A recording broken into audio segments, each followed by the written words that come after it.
I read of a man who stood to speak at the funeral of a friend. He referred to the dates on his tombstone from the beginning to the end. He noted that first came the date of birth and spoke the following date with tears, but said what mattered most of all was the dash between those years. For that dash represents the time they spent alive on earth, and now only those who love them know what that little line is worth. For it matters not how much we own, the cars, the house, the cash. What matters is how we lived and loved and how we spent our dash. Ladies and gentlemen, we all know how Ronny spent his dash as a hard-working, down-to-earth, caring man who would do anything for anyone. On behalf of Suzanne and Deke and their families, I welcome you and thank you for being here today, for coming together to honour, remember and farewell Ronald Keith Morrison, known to everyone, including his grandchildren, simply as Ronny. Welcome also to all those who are viewing online this afternoon, having been unable to join us in this beautiful place. Today is a day of mixed emotions. There is sadness because someone deeply loved is no longer with us. But there is also gratitude because Ronny lived a rich, full and meaningful life. And there is connection. The number of you here today is testament to that. There is that connection because grief is not something we carry alone, but something we share. Grief has no single shape. It may come quietly or suddenly. It may bring tears or stories or moments of laughter and surprise us. All of it belongs here today. We gather not to push our grief away, but to make space for it and to honour the love that lies beneath it. We are here to acknowledge Ronny's passing, to celebrate his life and to reflect on the man he was, an adventurer, a pioneer, a risk-taker, and above all, a kind and generous human being. Ronny was a man who lived fully and honestly. He helped people quietly. He worked hard. He loved deeply. And he left the world and the lives around him better than he found them. Today is about remembering his story and about holding close the legacy that he leaves behind. Ronny was born on the 21st of January 1957 in Queenstown, the eldest of 4 children born to Lois and Keith Morrison. He attended Strahan Primary School, and when he was about 10 years old, his mum and his siblings moved to Ulverston. From that young age, Ronny naturally stepped into responsibility. He became the man of the family, not by being told, but by simply doing what needed to be done. He ran papers. He did a milk run. He helped his mum in every way he could before heading off to school each morning. He was a bright student with a sharp mind, but his heart belonged to the practical and the outdoors. He loved working with his hands, being outside and learning through doing. Ronny had a remarkable memory, especially for Tasmania's rivers and mountains, heights, lengths, places. The land stayed with him for all his life, and in many ways, it shaped the man he became. At 15, Ronny returned to Strahan and began working with his uncle Reg Morrison, first as a deckhand on the Jayley M and later the Denison Star, taking visitors to the places he had spent so much of his early childhood in with his dad and his uncles and his brother Alan. He worked hard, he gained his skipper's ticket and became a skipper on the Gordon River cruises. He was a natural on the boats, a gifted storyteller who could hold a crowd with ease. His commentary was always warm and funny, sprinkled with tall tales, including memorable stories about crocodiles on Sarah Island and Tassie tigers on the banks of the Gordon. People loved him. He knew everyone, and everyone seemed to know him. His humour, his ease, and his big, unmistakable laugh drew people in.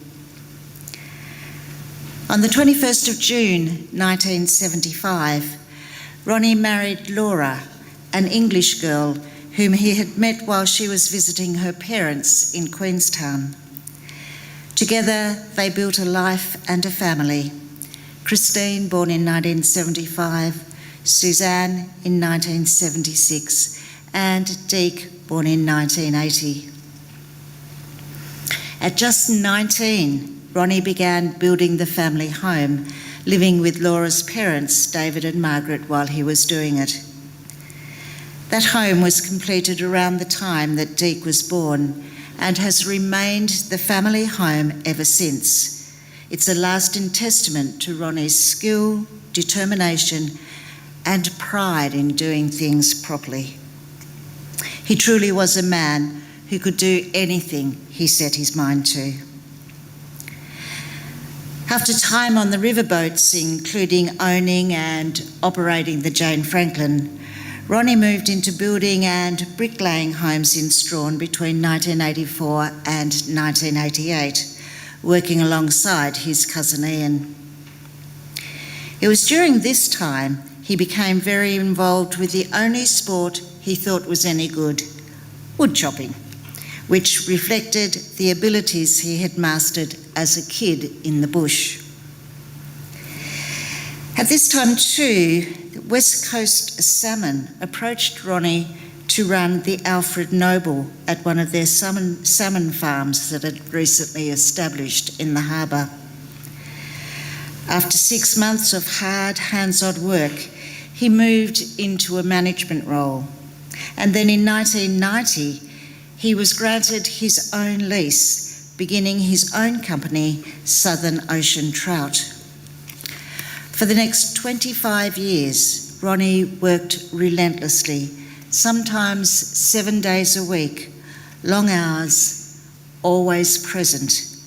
He never asked anyone to do a job that he wouldn't do himself. He led by example, with integrity and fairness. Ronny became successful through nothing more than hard work and commitment. Yet despite this, he remained completely unpretentious. He was happiest in his flannelette shirt, driving his 25-year-old Nissan. You would never have guessed that he owned a helicopter or a yacht, and that suited him just fine. Because what mattered to Ronny was not what he owned, but who he was. The dash between his dates. So at this point, I'm going to hand over to John Allport, who will share more stories from Ronny's life on the river and beyond. Thank you, John.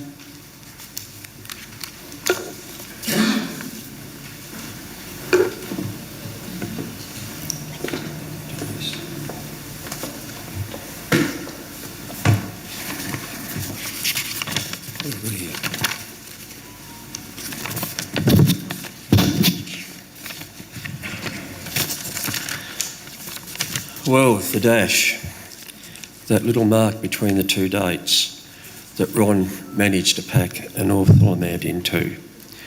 Hope you've all got your sleeping bags because this could run well into the night. How I met Ron. Back in the early 1980s, Ron decided he was going to build himself a jet boat, a little timber thing. He'd obtained a second-hand jet unit and motor. At the time, I was selling Hamilton jets and marine parts. Ron contacted me for some advice on setting up the steering and controls. Also wanted a water-cooled manifold for his engine and a few other parts. I procured the parts for Ron and he organised for his brother, Alan, Almart, to come and pick them up. Almart arrived, had a cup of tea and proceeded to tell me that Ronny was all right. He was a Morrison. Ron got the little boat finished and we kept in touch for quite a few years. Our friendship became a lot stronger when Ron purchased the Pedder Princess, a fiberglass channelcraft hull driven with 3 VT Cummins 555 engines and Hamilton jets. He changed the name to the Jane Franklin and operated on the boat on the Gordon River up as far as the mouth of the Franklin. That enabled him, the jet drive enabled him to get that much further up the river than where the cruise boats normally went. In the peak of the season, in daylight saving, Ron sometimes ran 3 trips up the river, one in the morning, one in the afternoon and one in the evening. The boat was a little bit troublesome. It had never been set up well and Ron encountered a lot of problems with it. I had many trips to Strawn, helping Ron sort out problems with it, changing bearings in the jet unit fairly regularly, and quite a lot of other things. Quite often I'd go up in the afternoon, wait for Ron to come in from his trip in the afternoon, and work most of the night, then go home. One particular trip, or visit to Strawn, we had to rebuild the impellers. Ron had the boat up on the slip, and the impellers were fitted back into the boat. Ron was inside the hull, playing around with a drill, fitting something up. I was on the back of the boat, putting the jet unit together. Boat being fiberglass wasn't earthed. So I was the earth between the boat and the ground. Ron dropped the drill in the bilge, and all of a sudden I was thrown off the slip with an electric shock. I heard from inside, "Are you okay in there?" "Yes, Ron, I'm fine. The drill will be okay, it's fresh water." Typical Ron comment. Also on that trip, we'd finished the boat, put it back in the water, and I was to head back to Hobart. I dropped Ron off at home, had a quick cup of tea before I departed for Hobart. Once I'd had the cup of tea, I headed south along the road to Queenstown. As I went round a fairly sharp corner, something slid across the dash. I looked across, it was Ron's car keys. So I thought, right, better take it back or he won't be going anywhere in his boat. So I turned around, head back towards Strawn. Come round a corner, and there's Ron's Kermit green and white HX station wagon parked on the side of the road. Ron's just jumping out, slamming the door and stowing his boot into it. He'd just run out of petrol. There were numerous trips to Strawn with that boat, and unfortunately Ron ended up sinking it. And that was the end of his little foray into tourism.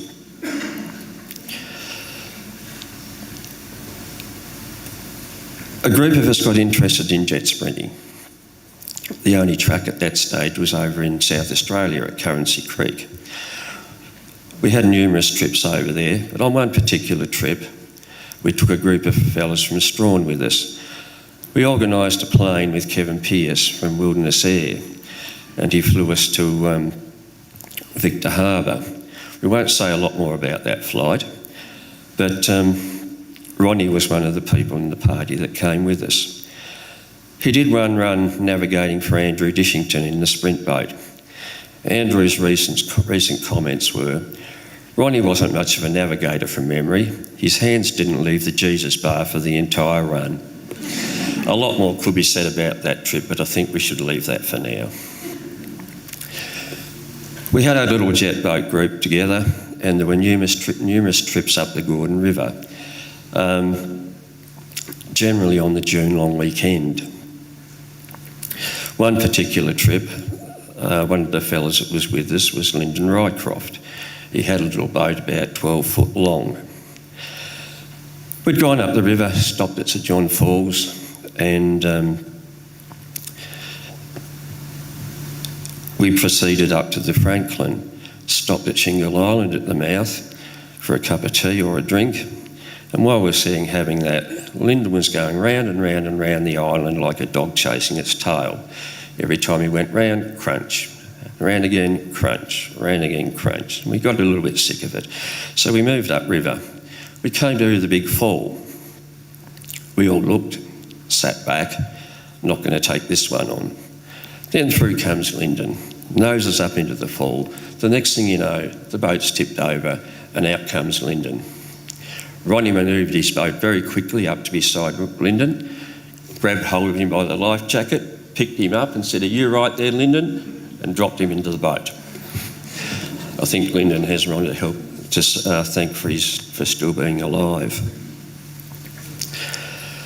One particular trip up the river, Ron had been up there in his little timber boat at some stage. He'd been a fair way up the river, up past the Denison. On his way back, he was coming down through the Sunshine Gorge. The sun was in his eyes and he couldn't see where he was going. All of a sudden, he hits a big rock that's clearly sticking out of the water and tore a fair bit out of the bottom of the boat. Ron, being Ron, had his axe with him, so he cut the engine and jet unit out and managed to get him back to Strahan somehow. I'm not real sure on those details. Sometime later, I'd gone to Strahan with my boat, and he'd heard that the remains of his little plywood boat were up in a log jam. So we went to see if we could find it, took some plywood and some tools with the intention of patching the thing up and towing it home. We went right up to the top end of the Gordon, couldn't find the thing anywhere, so back down we come. Had a bit of time to spare, so we turned up into the Franklin to have a nosy around there. I was fairly new to jet boating in rivers, so I was relying pretty heavily on Ron to navigate. And he was doing quite well till we got to the Franklin.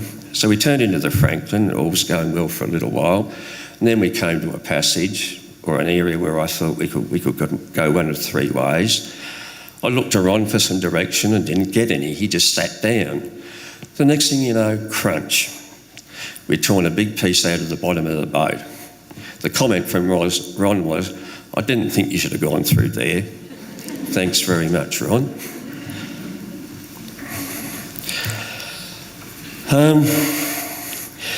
There were numerous trips up the Gordon, and they were very much enjoyed by everyone that went.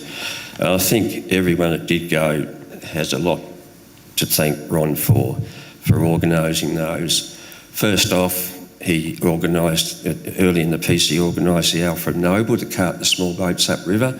Then there was the Camdale, and later on the Wilson's Pride. Around this time, we both started to get busy with work commitments. The Gordon River trip stopped. Ron was busy with his fish farm. I was busy with my business, Huon River Jet Boats. In 1996, in the Huon, we had some big storms and floods, and the building I was occupying was destroyed. We had problems negotiating with the government trying to rebuild the building, and Ron quite often rang me and see how things were going, how things were progressing. One day he rang and said, "Oh, how are things going down there?" And I said, "Well, I'm just unloading the timber for the new building, Ron." His comment was, "I better come down, hadn't I?" So the next day he turns up with his tools, stayed for a fortnight till we had the building framed up, making sure Every stud was lined up nicely on the top and bottom plates, and the plates were straight. There was no room for shoddy workmanship when Ron was around. Ron even erected a big cross on the top of the building, and I think half of Huonville thought there was a new church being built. Some of the most enjoyable times of my life have been with Ron, the most recent being a helicopter trip from Ayers Rock through to Birdsville, Portland and back to Strawn, an experience I'll never forget. I did get severely reprimanded by Ron at one stage when I accidentally bumped the controls, but later received a little praise for my navigating skills. Ron was known for his comments. Quite often in the early days, he'd be playing around with a piece of Huon pine. You could eat it, couldn't you? Then there was, she'll be right, won't she? And in more recent times, when we discussed our illnesses or whatever, aches and pains, grumbles, well, it's all to do with the date on your birth certificate. A lot of people remember Ron for his handshake.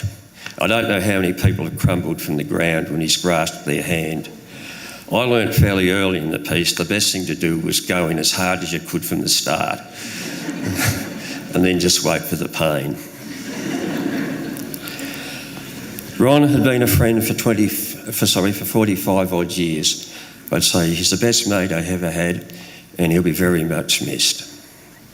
Thank you.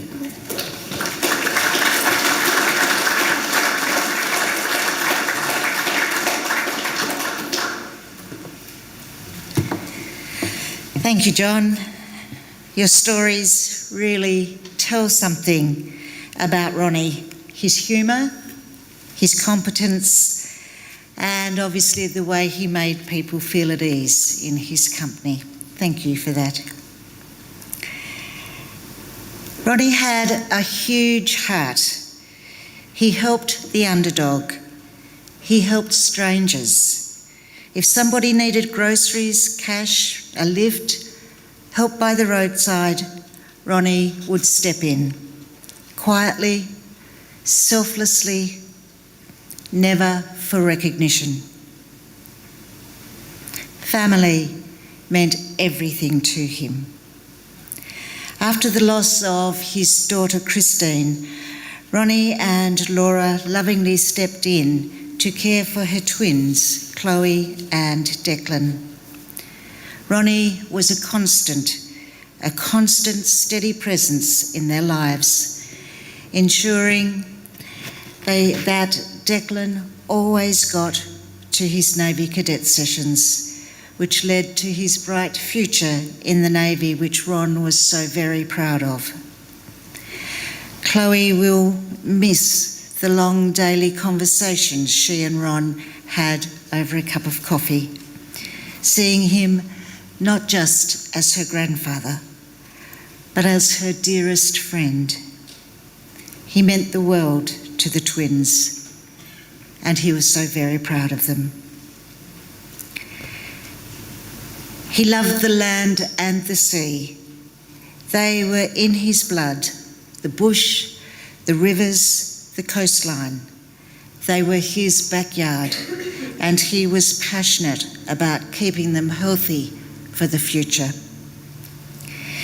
In 2008, after selling the fish farm, Ronny once again followed his curiosity and sense of adventure, gaining his helicopter licence. The helicopter, affectionately named Harriet, became another way for Ronny to share joy, freedom, and connection. Family trips took on a whole new meaning, and the grandchildren grew up thinking it was perfectly normal to go crayfishing by helicopter. Deke has some stories that he has put to paper, and I am honoured to share them on his behalf. Deke has written just a couple of stories. Starting firstly during Ron's time skippering the Alfred Noble for West Coast salmon, he recognised the potential for him to start his own fish farm. The beginnings of the fish farm came about after he approached Alec Purvis, who was also involved in the industry, to see if he could hire his plastic welding equipment to build fish cages. Alec said to him that yes, of course he could. If he could build him 2 cages, then Ron could use the equipment to build himself 2 40-metre cages. Along with a couple of second-hand nets, using bags filled with pebbles off the shores to weigh the nets down, and a 14-foot plywood jet boat that he built in the backyard a few years prior. That was the beginning of Southern Ocean trout. And there were only a couple of small cages with a handful of fish. He continued to build through the day and travelled to the farm early morning and late afternoon to feed the fish. Most days he would pick Deke up from school to go to the farm to feed them. As the little plywood jet boat was known to be a tad unreliable at times, we would always carry a tarp, axe and lighter in the bow. If we weren't home an hour after dark, Mum would be calling Guy, Troy, Brett or Alan to come and rescue us. The fish farming days were a significant part of our family life, and Ron had so much gratitude for his crew. He was so thankful and aware how integral they were to the success of the fish farm. They weren't just hard workers, they were all good blokes and mates that he could rely on. While there is not time to recount the hours of stories at this time, I'm sure there will be at the pub later on, from those farm days, Dad and I had many good trips after the fish farm days. We spent a lot of time on the water and had many boating adventures. Apart from all the good boat trips, in more recent years, we spent time together in the air. Anyone who spent time with Ronny knew that he liked to get places fast and take a few shortcuts.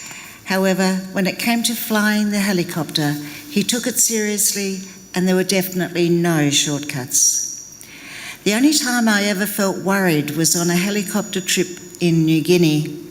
We had left Port Moresby heading east along the south coast with quite a distance from the next destination, which meant we had to stop on the way to refuel from some drums we were carrying on the back seat. We were keeping an eye out for somewhere to land, and with not a lot of options, we spotted a clear bit of beach ahead, so we put down. Ron was just about to shut down when 2 locals with machetes walked out of the bush in front of us. Ron said to me, "We have to refuel. We don't know how far the next clearing will be to land." So he said, "I'll keep the helicopter going. You hop out and put the fuel in." Yeah? Good on you, Ron. Put the cap in your pocket, grab the drum from the back and keep an eye on me. Keep an eye on me. If you need to jump straight in, we'll get going. So I jump out, grab the drum out of the back. The next minute I heard the engine wind down and I looked around and saw 4 or 5 kids and a couple of women now standing on the beach next to the guys with the machetes. Within minutes, Ronny had the helicopter shut down, walking up to the kids with a bag of lollies in his hand, and within 10 minutes he had them all sitting in the chopper eating lollies. That was just the way he was. Just days before he passed, Dad pulled up at my house with a coffee in his hand, as he did, talking about a white waratah down the coast, and he said, "Do you want to come with me to see if we can find it?" I said yes. He had an idea, or a rough idea, of the area that it was in from a photo that he'd seen. So we headed off down the coast, doing a few runs up and down the river from higher up. From higher up we didn't spot the flower, so we flew down low into the steeper part of the river. heading up the river like we were in a jet boat. The river continued to get narrower and narrower. I said to Dad, "Do you want to land and I'll walk up and see if I can find it?" He said, "Well, no, we'll just keep going a little bit." And the river continued to get tighter the further we went up. We got to a bend in the river and Dad said, "Well, we really can't go much further and we can't climb out of here. It was too tight. We'll have to back down the river." He told me to open the door and stick my head out and guide us backwards. After 100 metres or so of backing down the river, we had enough room to turn around and climb out of there, unfortunately returning to Strahan without finding the Waratah. In later years, he enjoyed sharing his stories and taking his grandkids up the river and down the coast in Harriet, often taking them to his favourite locations and sharing his history and stories with them, looking for Tassie tigers, gold panning and crayfishing. Wonderful memories of a big kid making memories with his grandchildren that they will have to cherish forever. Thank you, Deke. Beautiful stories. Stories that give us more insight into your fabulous father. And now there are more stories, but wait, there's more. He has some great mates, and so there are a few of them are going to share some stories this afternoon. Gary Kerr, Kerry Cooper and Steve McDermott. They're going to share some with us, and we're going to start with Gary. The other gentleman will follow on from him. Thank you, Gary.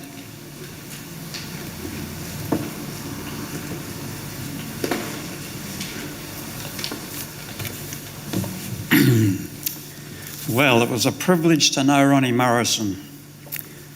There's few better Australians than Ronny. I'd known the Morrison since the 1970s, since we got a bit of pine to build the Jane Kerr, which was launched in 81. But I got to know him better later on through our mutual interest in pining and pining history, which he was an expert, of course. My first contact was about 2000. We were doing a documentary film on the pining, which was directed by Paul Scott Films in Sydney.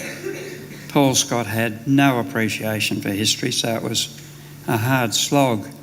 We would have liked to have had Ronny and Almart on board with that, but of course Ronny was flat out with the fish farm. He was converting the old Sydney ferry at the time into a fish farm boat. So it was our loss.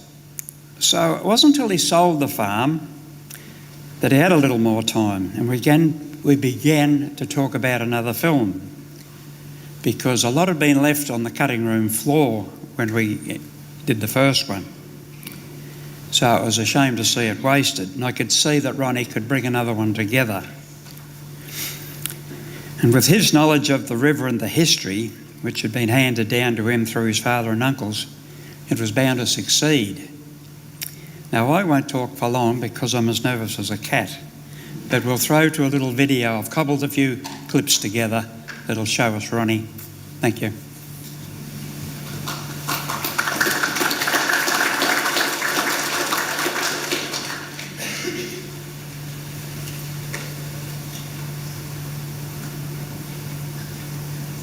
Ron took to this documentary filmmaking like a fish to water, like he'd been doing it all his life. Well, here, we'll just pull in here. Oh, there it is, there.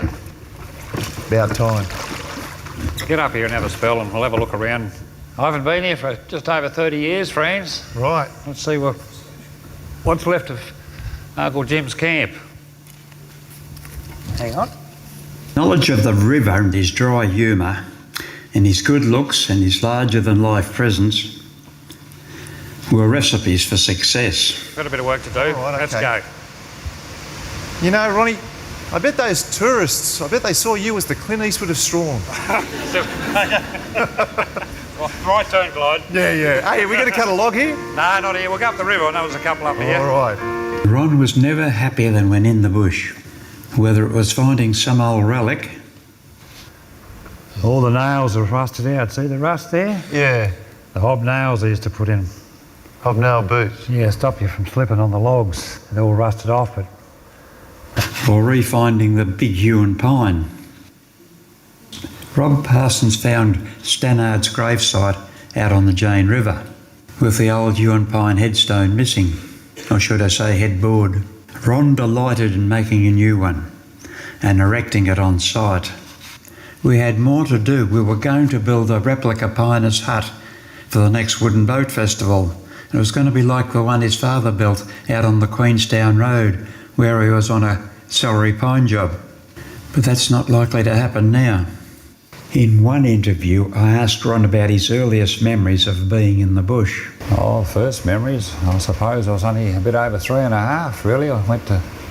Dad used to take me to the bush, just for company, I suppose, in those days. And we had a saw bench there and a log hauler. And in those days, you used to fall the trees with a crosscut saw and axe, celery, and pull them out to the landing with a log hauler. And then he'd mill some of it. He had a saw bench there, used to mill a lot of it on his own. And this was King Billy, was it? No, this was celery top pine, yeah.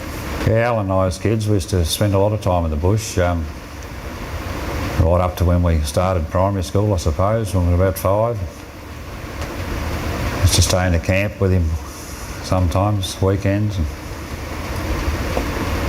yeah, Camp out there, did you? had a camp, yeah. Yeah, not much left of the camp now. I remember when I was about 4, I think I was, he was rolling a log on the landing, and it had a bend in it, and the log kept rolling, and I was playing around with a block, a corner block for the log hauler near the skids, and the log kept rolling, and it rolled onto my leg, crushed my leg, and broke my leg, and so I had about 6 weeks in plaster.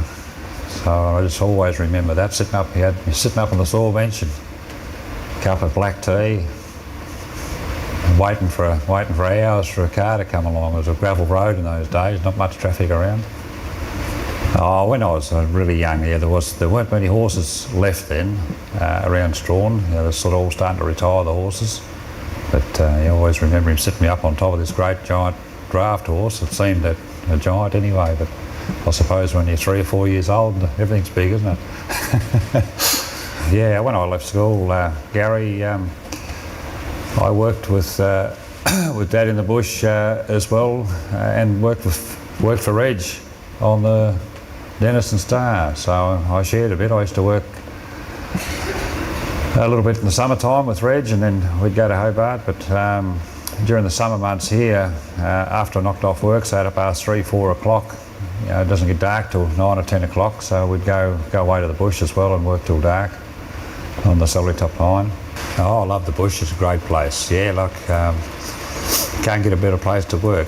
You know, there was never a great deal of money in the bush, and I guess that's why, you know, a lot of people got out of the industry as well. It was just, yeah, no one made a fortune out of the timber industry that worked in the Gordon River. It was just a means of getting an income. You know, with a lot of hard work, but you know, obviously a lot of people worked here for the survival, and a lot of people worked here for both the survival as well as the love of the bush. And you know, I just like the bush and the rivers, and it's just beautiful country.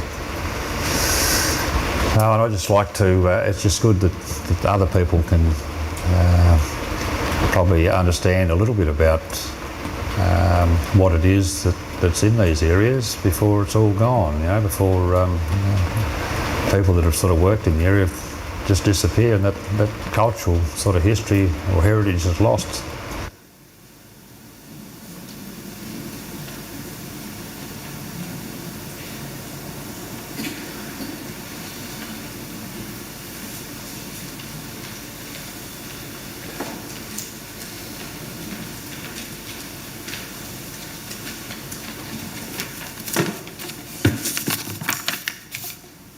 Hi, ladies and gentlemen. I'm Coop.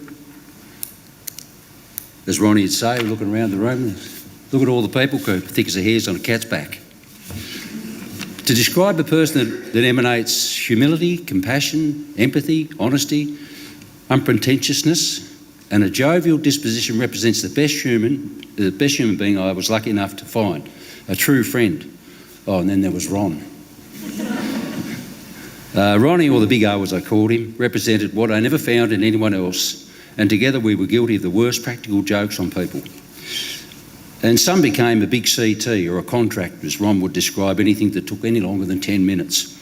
He also used to say, yeah, the same thing happens in Africa. Well, after returning from work in Africa, I told him he was right. The same thing does happen in Africa, but on a different time zone. However, the people I taught there now know what a CT is. So if ever you hear a person in Zambia or Johannesburg and you hear them say it's a CT, that's a result of Ronny Morrison's infiltration in Africa. In America, however, they asked me what a CT was, and I exclaimed, it's a big streak of pelican shit that lives in Tasmania. Ronny thought that was gold when I told him. My children, when they were small, thought we were brothers, and Ron told them the reason I was a bit shorter than him was because I smoked more than him. I recall we spent hours pouring epoxy resin in the stern tube of that stupid Sydney barge. Anyway, when we climbed out, our hair was white, and our white hair, had turned bright yellow from the resin vapour in the confined space. When washing our hands, we looked at the big mirror and simultaneously and started laughing, and Ronny said, you wasn't going to tell me I had yellow hair, was you? I went, no.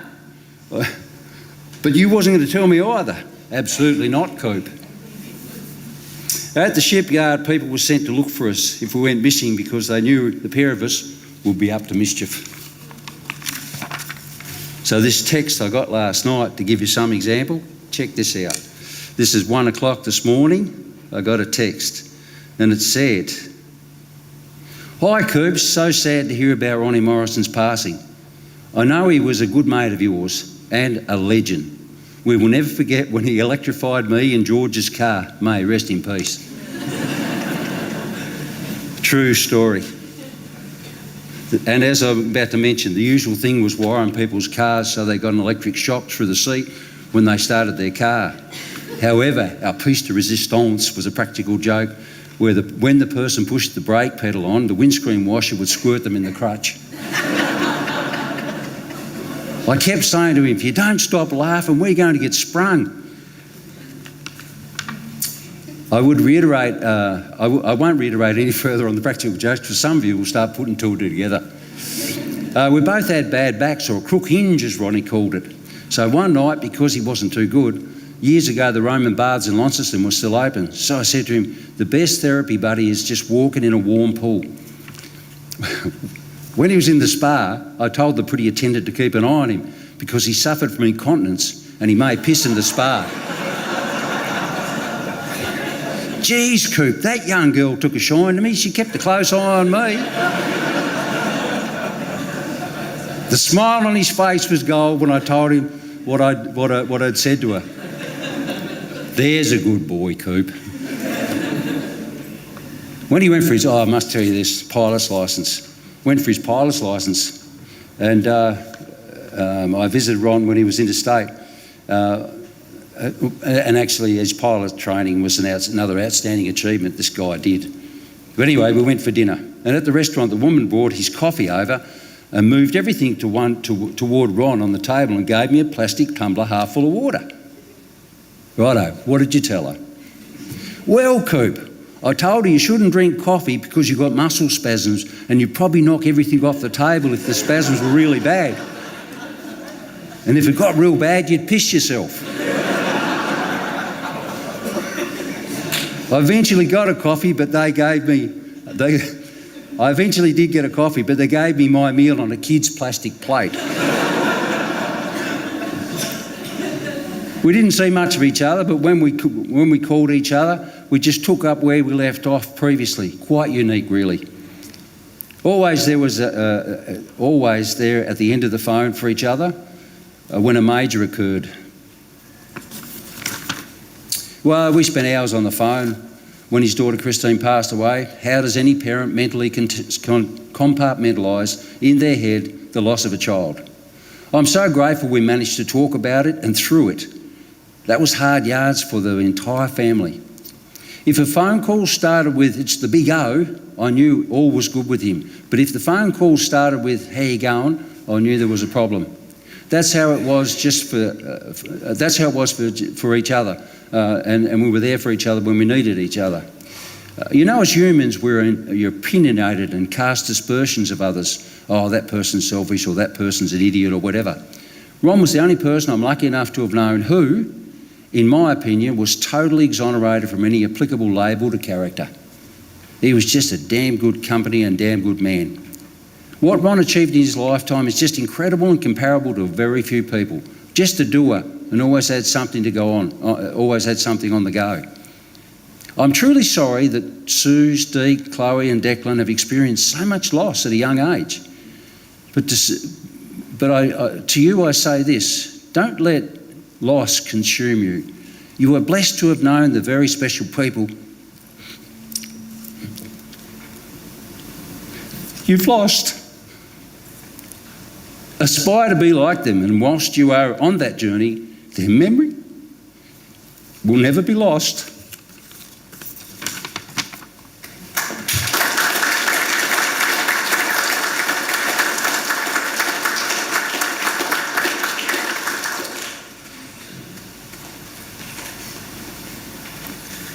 Thanks, Coops. I worked for Ron 2001 to around 2008 when Ron sold the farm. So it was a great experience. I worked for a farm previous to that, and to be honest, we weren't very good. So when we looked down the bay at Ron's farm and everything was neat, and a storm would go through and everything was just professional and everything was spot on, I thought that's where I've got to be. That's where I've got to go and work. So I went and seen Ron, got a job with Ron, and I still remember the first day I turned up there. I come around the factory and I could hear that big laugh. Before I got around the factory, he was out on the wharf with the boys and they were all having a big joke, and the big smile, big personality, handshake, pat on the back, and let's go to work and let's get it done. And I went down the farm, and I had been down to his farm at that stage when they'd moved it down there, and I got down there and I just looked. It was a epitome of perfection. There was all the boys were at millimetre perfect, all the cages, all the boats, everything was just spot on. And from where I come from was, if we turned up and all the cages were there the next day, well, that was a bonus. So it was, and I thought, this is the duck's guts, this is where I'd be. And months went by, and Ron was always smiling, always happy. And I said to the boys, I said, does he ever get angry, Ron? They said, oh, look, don't worry about what he says or his face or anything like that. You've got to watch the hands. Whenever the hands start going like this, you've got a problem. So all right then, no worries. So that became the thing whenever Ron was in a bad mood or anything like that, just sort of look across each other and, so... And the first time I witnessed it, I remember we came up from the bay and we worked long blocks and we worked long shifts. So, and if you was hungover or anything like that, occasionally you have a bit of a lay day when the fish weren't feeding and things like that. So we came up the bay and we came up a bit early, and there was a problem in the factory already, and Ron was there. We were a bit early, hadn't done all that much that day, and we pulled up in the offshore, and probably the least diplomatic out of the three of us got up to talk to Ron, which is a bad move. And he's up there and we're tying up the boat, and I'm listening to what this young bloke's saying to Ron, and Ron says, what'd you get up to today? He said, not much. There's strike one. Yeah, righto. He said, you must have done something. Surely you done something for the day. He's like, he's thinking about it. There's strike two. I sit there tying up the boat, think, God, please say something good, say something good. He said, we done the dishes. I thought, oh, shit. And I'm looking over and I could see Ron's hands going like this. And I remember thinking, I reckon my neck would fit neatly in those hands. And I don't think they'd put up too much resistance if he decided to close them. So that was the first time I got to see the hands. Luckily, someone came out and there was another issue with the factory. Ron went inside and we just bailed this bloke in the boat and took off, went and parked it. So that was sort of the first time I seen. So Ron, he by no means was a tyrant. If you wanted to do something, he was all about it. If you wanted to go fishing, if you wanted to go kneeboarding, anything you wanted to do, as long as you were doing something, he was happy to let you do it. So he was great like that, but he hated laziness. Couldn't stand laziness. The other thing he couldn't stand was incompetence. You had to be competent. He was competent at whatever he done, and he expected us to be competent as well. And he loved working around people who knew what to do and knew how to do it. We weren't always competent. We tried. There was one time, there was three of us went down the bay, and one of them was drunk, to be honest, hadn't been to bed all night, and completely drunk when we still got down the bay. So during the morning coffee, we parked him up. He's gone to sleep on the couch, and we thought we'll leave him there and we'll go and feed. We'll make him go with the morts in the dive and get all the dead fish when he wakes up. Fair enough punishment. But before we go, we'll grab the Vegemite and we'll get the 5-cent pieces and we'll stick the Vegemite and stick the 5-cent pieces all over his face. Just why not? So we done that. Didn't wake up. He was completely out. So he's got these 5-cent pieces all over his face, and there was me and another fella, and we went feeding. And it was into about 2 hours into feeding. I turn around and here comes the offshore, flat out, travel boat, and Ron's in it. And he's going straight towards the ferry. I'm thinking, oh, Jesus. So straight away, the bloke had the same thought as me. We've up ropes. I'm in the fish tucker chucker, which is a 3-tonne hopper. The other fella's just in a little dinghy with a little 1.5-tonne hopper that all it can take was that 1/2 tonne. And we flew towards the ferry. Ron's straight up to the ferry, and being ever vigilant as Ron is, he'd noticed that we're coming that way, so he's, I'll get the feed out for the boys. So he gets the feed out for the boys, chucks her on the side of the deck, moves his boat, we pull in with our boat, and luckily doing that, he's gone straight downstairs and started the generator. This has woken our comrade upstairs, who's come down the stairs, still drunk, 5-cent pieces fall off his face, they all go down the stairs, and he started that way just as Ron's gone that way, and I've managed to witness the whole thing and thought, well, they've avoided each other. That's step one. Ron comes out and we load in the bag, and I'm looking straight at Ron, and I'm looking straight, and I vouch for this bloke, and I'm looking straight behind Ron, and he's doing jobs that only a drunk teenager would think would be acceptable of passing time, checking holes, checking a mop bucket for holes, and so he's got no idea. I thought, oh God, don't turn around, Ron. Ron's loading the feed onto me. I open up the hopper and realise there's no room for this feed. So I thought maybe by chance it'll just fit in there. So I've cut the bag. I've got about 300 kilos of 1 tonne in there, and the rest of the bag had to sit on top. And Ron's like, why the bloody hell did you come over here if you didn't need feed? So I've stacked that on top and changed it off, and he's looking at me, and I've braced all that down, and of course he's grabbed the 1/2 tonne bag, gone over to the hopper, same deal. That can't fit it in there either. So we've cut the arse out of that, dropped that in there. Now that's all tied off, and you've got these 2 chronically unstable boats taken off from the wharf, and I'm looking at Ron's face, and I'm starting to see his hands go. He's looking at that boat, and he's looking at that boat, and what the bloody hell? And he turns around to see this inebriated young fella up the front of the boat picking blowflies off the windowsills and putting them into a brown paper bag. And Ron never went crook. I think he was more intrigued than anything. And he never went crook about it. But one thing I remember is the young fella up the front, he come and see me, and he said, look, I can't work for Ron Morrison anymore. I said, why? He said, it wouldn't be right for me to work for Ron Morrison if I'm not at my A game. Such was the respect for Ron. You had to be spot on for yourself to work for Ron. Everyone respected him, from the blokes on the ground all the way up to the CIOs of other companies. They knew that Ron was the bar, and that's where you needed to be. He was a big man, but it was his integrity, his endeavour, his intelligence, remarkable intelligence, and his humour that made him a giant of a man. And so proud to work for him. Thanks, Ron.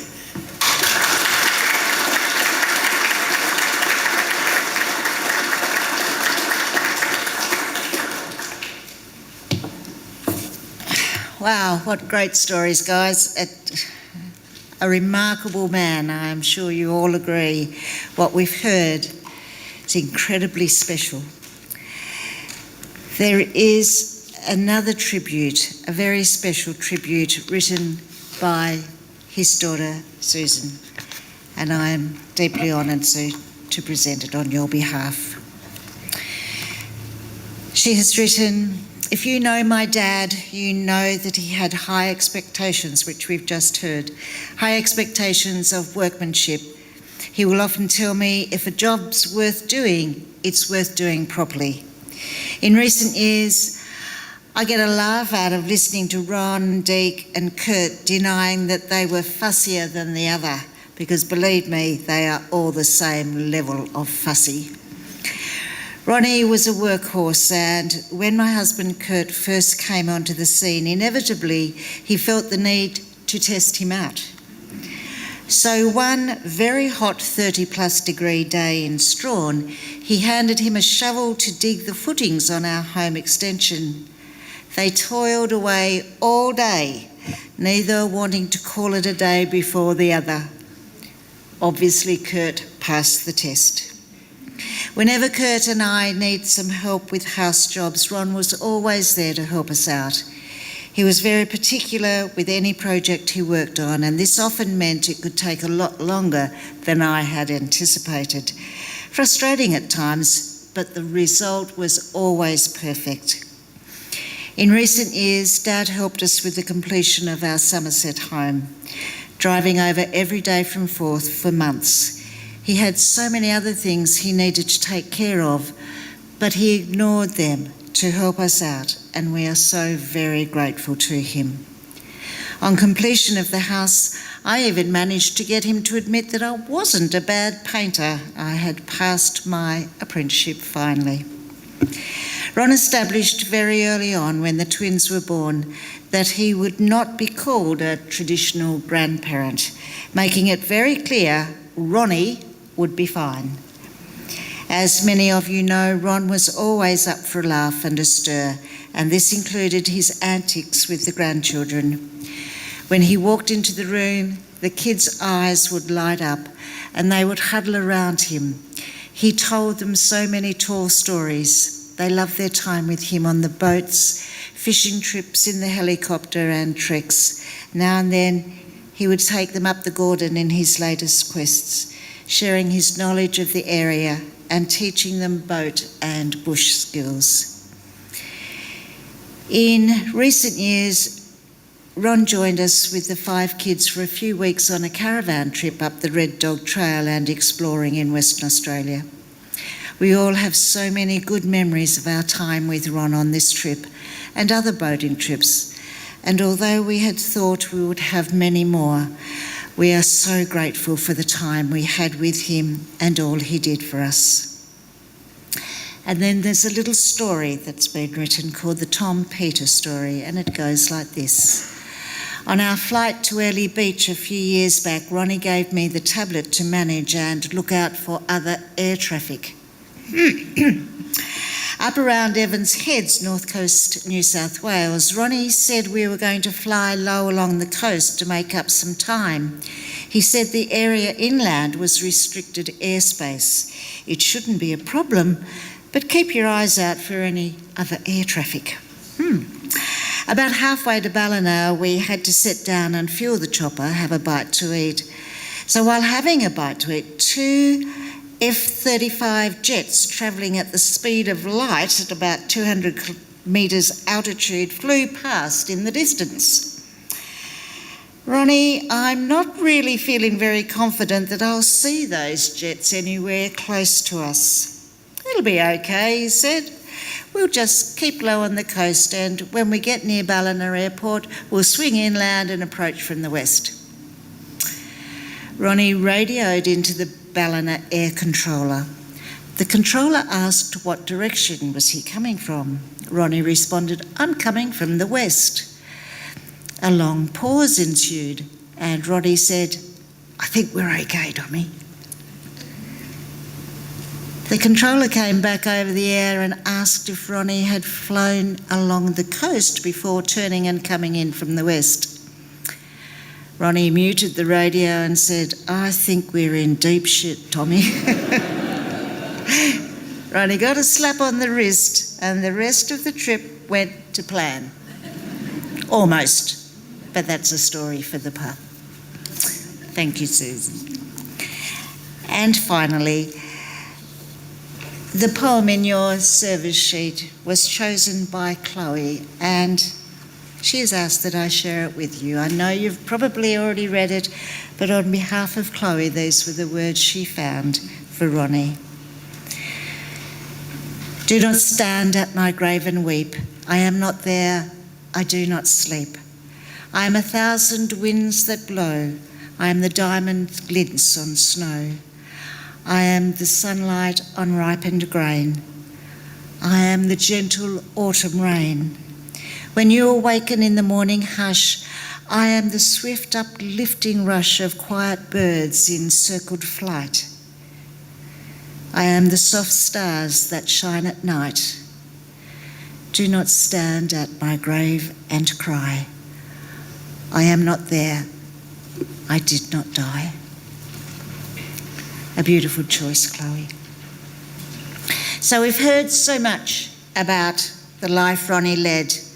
Now we're going to see it in glorious Technicolor, a visual journey through his life. As these images unfold for you, you'll see the many sides of him: the worker, the adventurer, the family man, the friend. So let these photos speak to you in their own way, and allow whatever emotions arise within you to be exactly how they need to be.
just to feel your wilderness. Your silence sings to me. So let the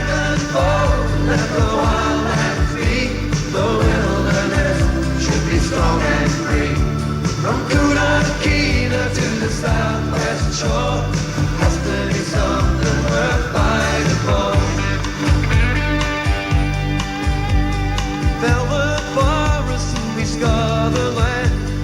Has to be something worth fighting for. Desecrated with greedy hands, destroy the beauty that nature plans. Let the Franklin fall, let the wildlands be. The wilderness should be strong and free. From Kanakina to the southwest shore, has to be something worth fighting for. 1,000 people been arrested and bailed. Has to be something worth fighting for. Voices crying in the wilderness, saying this is something worth fighting for. Let the Franklin fall, let the wildlands be. The wilderness should be strong and free. From Kunakina to the southwest shore, has to be something worth fighting for. Oh, Tasmania, the hardest heart would understand. Just to feel your wilderness, your silence sings to me. So let the Franklin fall, let the wildlands be. The wilderness should be strong and free. From Kunakina to the southwest shore, has to be something worth fighting for. Let the Franklin fall, let the wildlands be. The wilderness should be strong and free. From Kunakina to the southwest shore, has to be something worth fighting for. Let the Franklin fall, let the wildlands be. The wilderness should be strong and free. From Kunakina to the southwest shore, has to be something worth fighting. Let the Franklin fall, let the wildlands be. The wilderness should be strong and free. From Kunakina to the southwest shore, has to be something worth fighting for. Let the Franklin fall, let the wildlands be. The wilderness should be strong and free. From Kunakina to the southwest shore, has to be something worth fighting for.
Wow, what beautiful memories.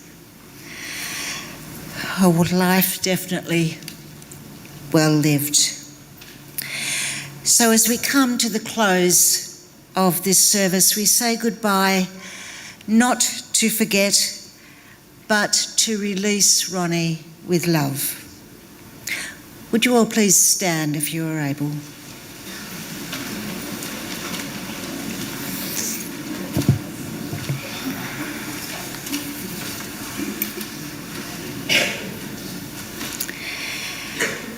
Ronny, thank you.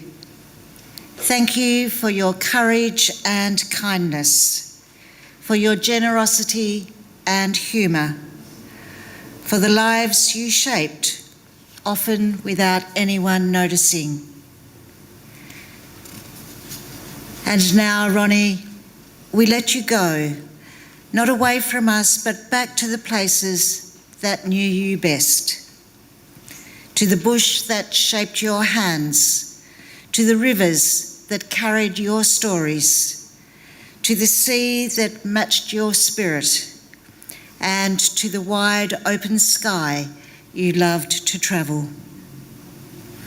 May he go gently, wrapped in peace, carried by love, free of hassle and free of pain. This parting came suddenly, and our hearts are still catching up. If Ronny was standing here now, he would probably likely be as surprised as we are, and quietly reminding us to breathe, to look after one another, and to keep moving forward. May calm settle where shock now rests. May understanding come in its own time. May each person here feel held by memory, by connection, and by love. Ronny goes now into open country, into deep water, into clear air, and we carry him with us in laughter, in kindness, in the simple act of helping someone else, just as he always did. Go well, Ronny. You are deeply loved. You are at peace, and you will always belong. Ladies and gentlemen, before you leave this afternoon, you are invited to come forward, place pine, and say your final goodbyes to Ronny. From here, the family would love for you to join them at the River Arms for light refreshments and to share your stories of your great mate. Ronny will now take his final flight.